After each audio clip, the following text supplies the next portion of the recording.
100 થી વધુ સ્કૂલ રિક્ષા તેમજ સ્કૂલ વાનના ચાલકોએ હડતાળ પાડી। આરટીઓ વિભાગ દ્વારા 13 વાહનોને મસમોટી રકમનો દંડ ફટકારી 2 સ્કૂલ બસ ડિટેન કરવામાં આવતા રોષ ભરાયેલા સ્કૂલ વાનના ચાલકોએ હડતાળ પાડી હતી।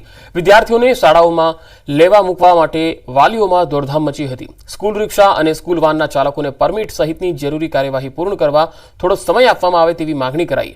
તંત્ર દ્વારા આ અંગે જો કોઈ નિર્ણય કરવામાં નહીં આવે તો સ્કૂલ વાન તેમજ રિક્ષાના ચાલકો દ્વારા અચોક્કસ મુદતની હડતાળ કરવાની ચીમકી આપવામાં આવી।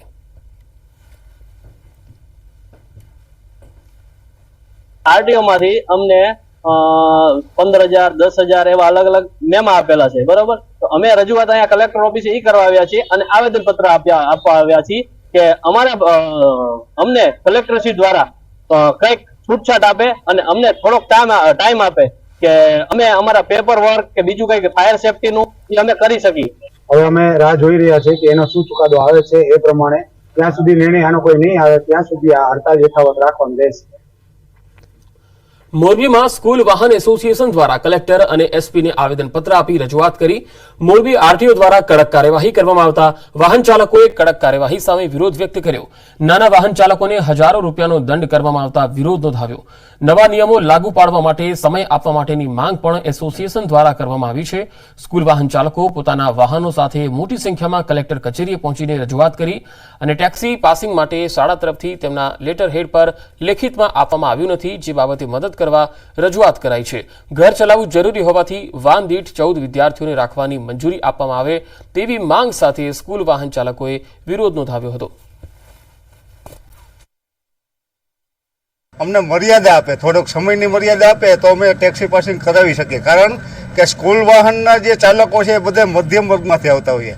તાત્કાલિક કોઈ પાસે નાણાકીય વ્યવસ્થા ન હોય, સરકારશ્રી અમને થોડીક સમયની મર્યાદા આપે તો અમે આ નિયમ સાથે સહકાર પ્રેમથી બધા સાથે મળવા તૈયાર છીએ। અમારે 200 જણા જે રહ્યા એને અત્યારે કરાવવું છે, પણ આરટીઓ કોઈ પહોંચી વધતી નથી અને આરટીઓ થોડીક છૂટ આપે કે ભાઈ જે આ 4 છોકરા ને 8 છોકરા થોડીક બાંધછોડ આપે ને તો અમારે બધા વાહન વાળાને હાલવું છે, કાયદેસર હાલવું છે, વીમો ભરી ટેક્સ ભરીને આરટીઓ પાર્સિંગ કરીને બધું કમ્પ્લીટ કરીને હાલવું છે, ટેક્સી પાર્સિંગ કરવું છે, પણ આરટીઓ વાળા અત્યારે આ 200 જણાને કરી શકશે। વિદ્યાર્થીઓ પણ હેરાન ન થાય એ પણ જરૂરિયાત છે અને નાના માણસોને રોજીરોટી મળે એ પણ જરૂરિયાત છે, પણ તંત્રને પણ થોડીક તો જવાબદારી હોય છે કે આવું કાલ સવારે બને તો તંત્ર ઉપર માછલા ધોવાતા હોય છે, એટલે એને નિયમ પ્રમાણે જે પણ જરૂરિયાત છે એની આપણે એને હેલ્પ કરશી અને જે એની માંગણી છે એ લેખિત આજે આપવાના એનો રસ્તો કાઢી દેશે। ડોક્ટર મનસુખ માંડવિયા પોરબંદર લોકસભા વિસ્તારની મુલાકાતે પહોંચ્યા। પોરબંદર લોકસભાના સાંસદ બન્યા બાદ પહેલીવાર પોરબંદર પહોંચેલા ડોક્ટર મનસુખ માંડવિયાએ ગાંધી જન્મભૂમિ કીર્તિ મંદિરની મુલાકાત કરી હતી। કીર્તિ મંદિર ખાતે ગાંધીજી કસ્તુરબાના તૈલીચિત્રને પુષ્પાંજલિ અર્પણ કરી હતી। મનસુખ માંડવિયા પોરબંદરમાં લોકસભાના સાંસદ બન્યા બાદ પહેલી વખત પહોંચ્યા। ત્યાં તેમણે કીર્તિ મંદિરની મુલાકાત લીધી। તેમની સાથે અર્જુન મોઢવાડિયા કે જેઓ પોરબંદરના ધારાસભ્ય પણ છે અને બાય ઇલેક્શનમાં તેઓ જીત્યા છે, તેઓ પણ તેમની સાથે ઉપસ્થિત રહ્યા અને સાથે પોરબંદર જિલ્લાના ભાજપના આગેવાનો પણ ઉપસ્થિત રહ્યા। આખી 2000 કરોડનું જમીન કૌભાંડને લઈને કોંગ્રેસ નેતા દર્શન નાયકનો આરોપ છે કે સમગ્ર કૌભાંડમાં કલેક્ટરને સસ્પેન્ડ કરાયા છે। કલેક્ટરની પાછળ કોઈનો હાથ હોઈ શકે છે એવું તેમણે જણાવ્યું હતું।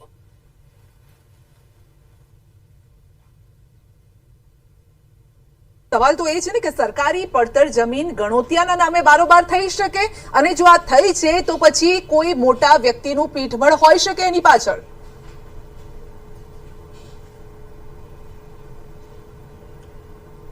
સંધ્યાજી, તમારી વાત સાથે સંમત છું કે બદલીના 1 દિવસના ઓર્ડર પહેલા જ્યારે જેની લાંબી સરકારી કારકિર્દી કલેક્ટર તરીકેની બાકી હોય ત્યારે કોઈ આવો 2000 કરોડની સરકારી જમીન વેચી મારવાનું કોઈ હિંમત દાખવી ન શકે, પરંતુ 100% આ જમીનની સાથે સુયોજિત આયોજન કરીને જે જમીન આજે 50 વર્ષથી સરકારી સીડ પડતર તરીકે એક કલેક્ટરશ્રી હુકમ કરે કે સરકારી સીડ પડતર છે અને બીજો કલેક્ટર સરકારનો મુજીમદાર જેમણે સરકારના હિતની સરકારના કોડ ઓફ કન્ડક્ટની પાલન કરવાનું છે અને સરકાર એક મહેસૂલી કાયદો એક બનાવ્યો છે કે કોઈ પણ સરકારી ગોચર હોય, ખારા ખરાબીની જમીન હોય એનું દર વર્ષે મોનિટરિંગ કરીને જે તે તાલુકા માટે એનો રિપોર્ટ મંગાવીને કલેક્ટરે સરકારને મોકલવાનો હોય છે. પરંતુ આ સરકારના કલેક્ટરે જ જ્યારે આવી સરકારી જમીન વેચવાનું કાવતરું હોય તે સુઆયોજિત કાવતરું હતું અને એ કાવતરાના ભાગરૂપે એમણે આ કોઈ રાજકીય આગેવાનના મેળાપીપણામાં અને જમીનની સાથે સંકળાયેલા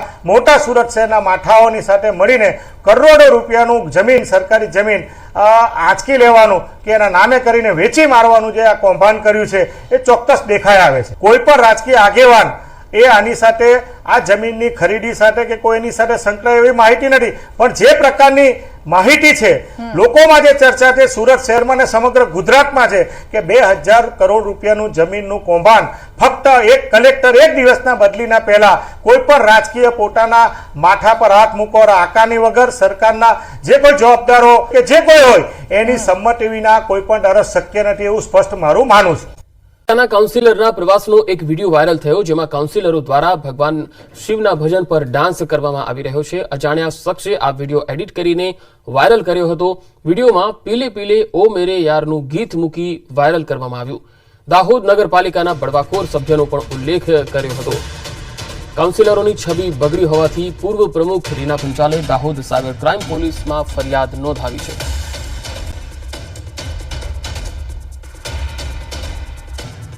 એક નાનકડા વેકેશનમાં ગયા હતા અને ત્યાં અમે બધા ગરબા અને ભગવાન મહાદેવજીનું એક ગીત હતું એના પર નૃત્ય કરી રહ્યા હતા. એ વિડીયોને એડિટ કરી અને બહુ ગંદી રીતે વાયરલ કરવામાં આવ્યો છે, જેના થકી અમારી ભારતીય જનતા પાર્ટીની છબી ખરાબ થઈ છે, અમારી પોતાની છબી ખરડાઈ છે. તો આવા ઈસમ સામે જલ્દીથી જલ્દી કાયદાકીય પગલાં લેવાય એના માટે અમે એસપી સાહેબને પણ મળ્યા છે. જો તમે ટ્રાફિકના નિયમો તોડ્યા તો સમજો તમારું લાયસન્સ કેન્સલ થઈ જશે. સુરત શહેરમાં ટ્રાફિકની મોટી સમસ્યા છે. કોઈ પણ વ્યક્તિ ફાવે તેમ વાહનો હંકારે છે, જેના કારણે અકસ્માત અને ટ્રાફિક જામની સમસ્યા વધી રહી છે. હવે ગૃહ રાજ્યમંત્રી હર્ષ સંઘવીએ મોટું નિવેદન આપ્યું. સુરત ટ્રાફિકને લઈ પોલીસને સૂચન કર્યું છે કે સતત ટ્રાફિકના નિયમોનો ભંગ કરતા લોકોના લાયસન્સ રદ કરો. 4000 થી પણ વધુ લોકોના લાયસન્સ રદ કરવા હુકમ કર્યો છે. રોંગ સાઈડ જતા લોકોના લાયસન્સ રદ થશે. 51 થી 100 વખત નિયમ તોડનાર 4100 લોકોના લાયસન્સ રદ કરાશે. 101 વારથી વધુ વાર નિયમોનો ભંગ કરતા 1500 થી વધુના લાયસન્સ રદ કરવા સૂચના આપી દેવાઈ છે.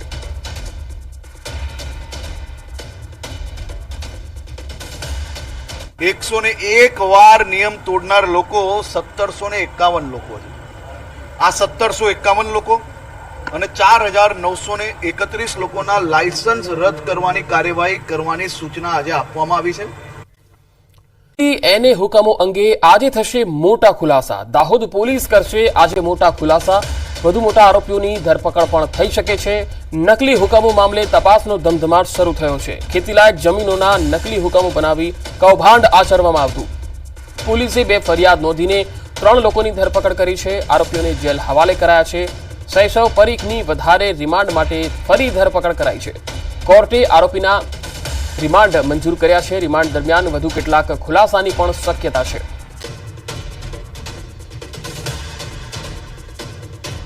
રિમાન્ડ દરમિયાન અલગ અલગ માહિતીઓ મળી રહી છે. એ માહિતીઓ મુજબ અલગ અલગ પુરાવા એકત્ર કરવાની કાર્યવાહી હાલમાં ચાલુમાં છે, જે પોઝિટિવ પ્રોગ્રેસ ચાલી રહી છે. એડવેન્ટરી વેલ્યુ પણ એમની સારી એવી ચાલી રહી છે. આ સિવાય અન્ય ગુનામાં સંડોવાયેલા આરોપીઓ છે એ બાબતે પણ અમુક હિન્ટ મળી રહી છે, માહિતી મળી રહી છે, પરંતુ તપાસ હાલમાં ચાલુ હોય એ બાબત હું હાલમાં ડિસ્ક્લોઝ નહીં કરી શકું.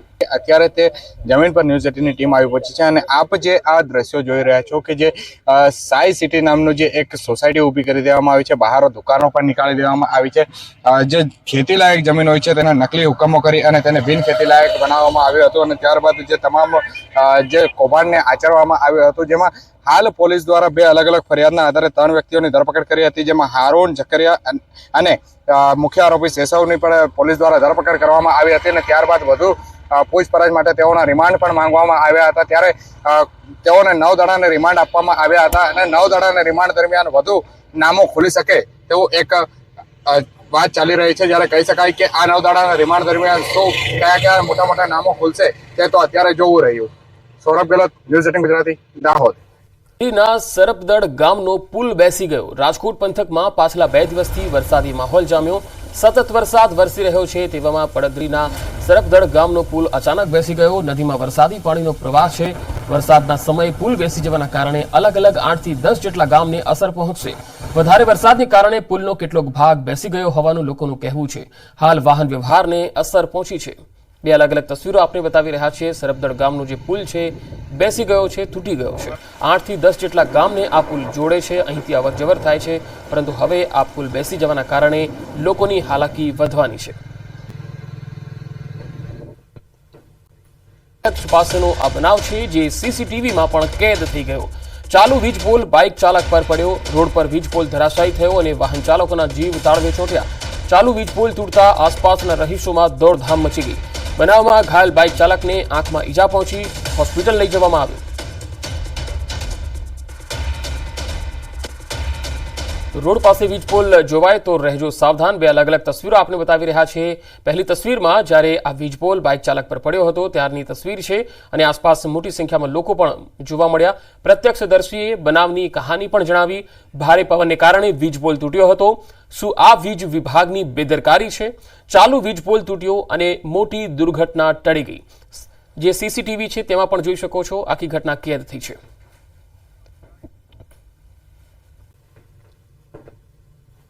વિસ્તારમાં હું મેડિકલ સ્ટોર બેઠો હતો 7:20 ની આસપાસની અંદર મેં મુખ્ય રોડ પર સ્ટેશન વાળા રોડ પર ઇલેક્ટ્રિક થાંભલો પડ્યો. તેમાં એક નિલેશભાઈ ધોબી નામની વ્યક્તિ પીપળકની છે, જેમને આંખ પર વાગતા એમને 5 થી 7 ટાંકા આવવાની શક્યતા છે. અમે જાણતા તૈયારીમાં 108 ને ફોન કર્યો. આ એકદમ અચાનક પવનની સાથે આ થાંભલો પડ્યો. ચાલુ બાઇકે જતા હતા અને સીધા એમની પર પડ્યો. આ માર્ગ પર ઘણા બધા વાહનો અવર જવર કરે છે. થાંભલો ચાલુ હતો. ગ્રામ્ય પંથકમાં વાતાવરણ પલટાયું છે. ગઈકાલે ભારે પવન સાથે વરસાદી માહોલ જામ્યો હતો. સાવરકુંડલાના ઠવી, વીરડી, વાસિયાડી, નાળમાં વરસાદ થયો છે તો મોલડી, ભોકરવા સહિતના ગામોમાં પણ ધોધમાર વરસાદ થયો છે. ભારે વરસાદના કારણે ખેતરો પાણીથી તરબોળ બની ગયા. વરસાદને કારણે નાળ ગામની સ્થાનિક નદીમાં પણ પૂર આવ્યું. વાવણી લાયક વરસાદને કારણે ખેડૂતોમાં ખુશીની લહેર છે.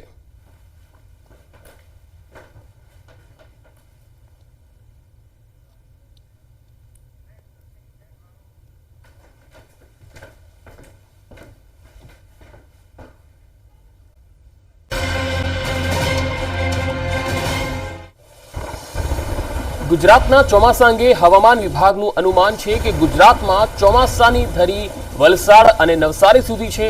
ચોમાસાની ગુજરાતમાં વહેલી એન્ટ્રી થઈ તો ગઈ છે, પરંતુ હવે બ્રેક લાગી ગઈ છે.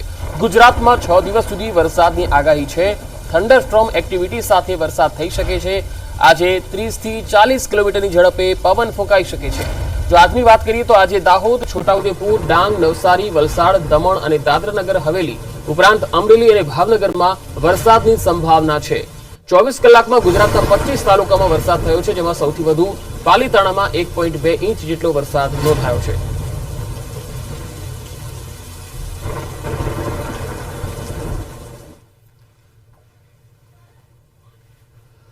आने वाले दिनों के लिए जो गुजरात स्टेट के लिए फोरकास्ट दिया जा रहा है वो आज की बात करेंगे तो आइसोलेटेड प्लेसेस पे लाइट टू मॉडरेट रेन और साथ में थंडरस्टॉर्म की वार्निंग दी गई है. और जो डिस्ट्रिक्ट है जहाँ पे लाइट से मॉडरेट रेन और साथ में थंडरस्टॉर्म होंगे वो डिस्ट्रिक्ट है बनासकांठा, गांधीनगर, अहमदाबाद, दाहोद, छोटा उदयपुर, नर्मदा, सूरत, डांग, नवसारी, वलसाड, तापी, दमन और दादरा नगर हवेली. और कल की बात करेंगे डे 2 के लिए तो आइसोलेटेड प्लेसेस पे लाइट रेन साथ में लाइट टू मॉडरेट रेन साथ में थंडरस्टॉर्म की वार्निंग दी गई है. और जो डिस्ट्रिक्ट है जहाँ पे लाइट टू मॉडरेट रेन साथ में थंडरस्टॉर्म होंगे वो डिस्ट्रिक्ट है दाहोद, छोटा उदयपुर, डांग, नवसारी, वलसाड, तापी, दमन और दादरा नगर हवेली.